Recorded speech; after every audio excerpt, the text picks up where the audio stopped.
எபேசியர்கள் நிருபம் 1வது அதிகாரம் 20 சில வசனங்கள். எல்லா துரைத்தனத்திற்கும், எல்லா அதிகாரத்திற்கும், எல்லா வல்லமைக்கும், கர்த்தத்துவத்திற்கும் இம்மையில் மாத்திரமல்ல மறுமையிலும் பேர் பெற்றிருக்கும் எல்லா நாமத்திற்கு மேலாய் அவர் உயர்ந்திருக்கத்தக்கதாக. எபேசியர் 1வது அதிகாரம் 20. அவரை உன்னதங்களில் தம்முடைய வலது பாரிசத்தில் உட்காரும்படி செய்து எல்லாவற்றையும் அவருடைய பாதத்திற்கு கீழ்ப்படுத்தி எல்லாவற்றையும் எல்லாவற்றாலும் நிரப்புகிறவருடைய நிறைவான சரீரமாகிய சபைக்கு அவரை எல்லாவற்றுக்கும் மேலான தலைமையாய் தந்திருக்கிறார்.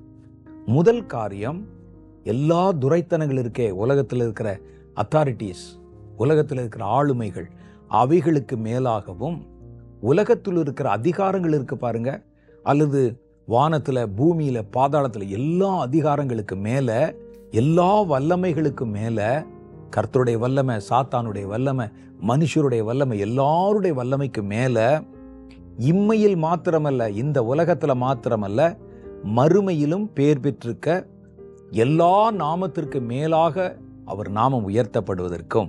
அந்த உயிர்த்தெழுதல் நமக்கு என்ன சொல்லுதுன்னா, இந்த இயேசு எல்லா துரைத்தனங்களுக்கு மேலாக உயர்த்தப்பட்டிருக்கிறார்.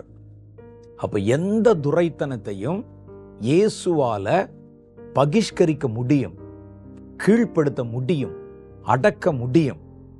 அப்ப நாம் அவரிடத்தில் விசுவாசித்து வேண்டிக் கொண்டால் அவர் கையில அந்த பவர் இருக்குது. எந்த துரைத்தனத்தையும், அவன் பெரிய ஹிட்லராகவே இருக்கட்டுமே, எவ்வளோ பெரிய பெரிய மனுஷனா இருக்கட்டுமே, எந்த துரைத்தனங்களுக்கு மேலாக இந்த உயிர்த்தெழுதல் இயேசுவை உயர்த்தி விட்டது. அவர் நினைச்சா எந்த துரைத்தனத்தையும் தன் பாதத்துக்கு கீழே கொண்டு வர முடியும். அந்த பவர் அவருக்கு கொடுக்கப்பட்டாச்சு இந்த உயிர்த்தெழுதல்ல. 2வது பாருங்க, எந்த அதிகாரத்திற்கும், அது இருளினுடைய அதிகாரமா இருக்கட்டும், எந்த அதிகாரத்துக்கு மேற்பட்ட அதிகாரத்தை இயேசுவுக்கு கொடுத்தாச்சு இந்த உயிர்த்தெழுதல்னால. அவருக்கு முடியும். இப்ப நீங்க அப்ப நம்ம போய் சும்மா ஜெபம் பண்ணல, அவரிடத்துல கேட்கிறது, அதை செய்ய அவர் அதிகாரம் உள்ளவர் என்கிற நம்பிக்கையோட கேட்கணும். அந்த உயிர்த்தெழுதல் அவருக்கு அந்த அதிகாரத்தை கொடுத்து விட்டது. இப்போ அவர் கையில் அந்த அதிகாரம் இருக்கு. ஆனால் அவர் அதை செய்வதற்கு நீங்க அவர்கிட்ட கேட்கணும். அவர் உயிர்த்தெழுந்த போது எல்லா அதிகாரத்துக்கு மேற்பட்ட அதிகாரத்தை அவர் பெற்றுக்கொண்டு விட்டார்.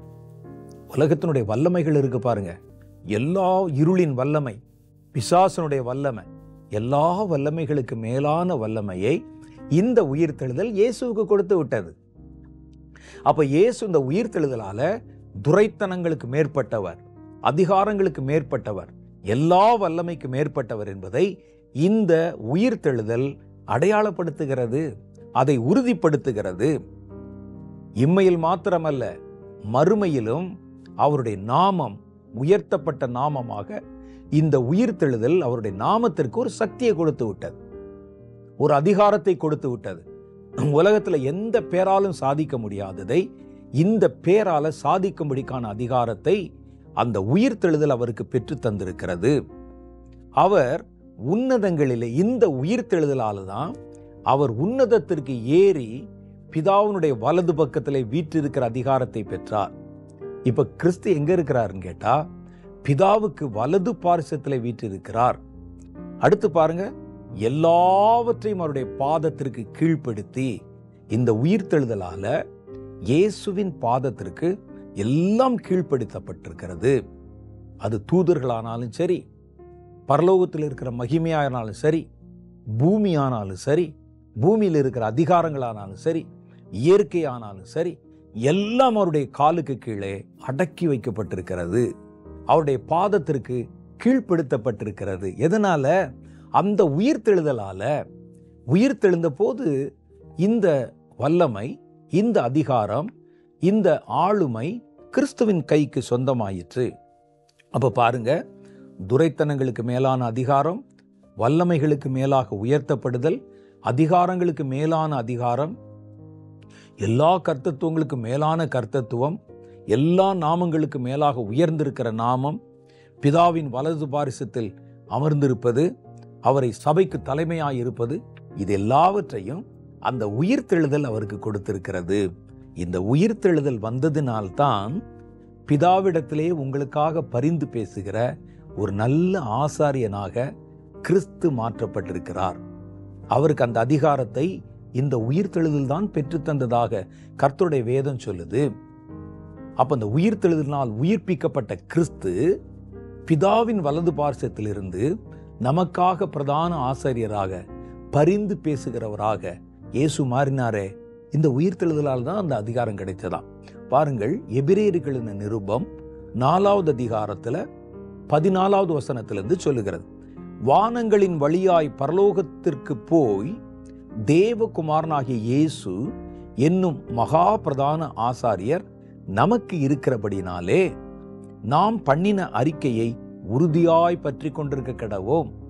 மரித்து உயிர்த்து வானத்தின் வழியாக ஏறி பரத்துக்கு போய் அங்கே அமர்ந்திருக்கிற தேவகுமாரனாகிய இயேசு என்னும் மகா பிரதான ஆசாரியர் நமக்கு இருக்கிறபடியினால் நாம் பண்ணின அறிக்கையை உறுதியாய் பற்றி கொண்டிருக்க கடவும். நம்முடைய பலவீனங்களை குறித்து பரிதபிக்க கூடாத பிரதான ஆசாரியர் நமக்கு இராமல் எல்லாவற்றிலும் நம்மை போல சோதிக்கப்பட்டு பாவமில்லாதிருக்கிற பிரதான ஆசாரியர் நமக்கு இருக்கிறார். ஆதலால் நாம் இரக்கங்களை பெறவும் ஏற்ற சமயத்திலே சகாயம் செய்யும் கிருபையை அடையவும் தைரியமாய் கிருபாசன தண்டையில் போவோம்.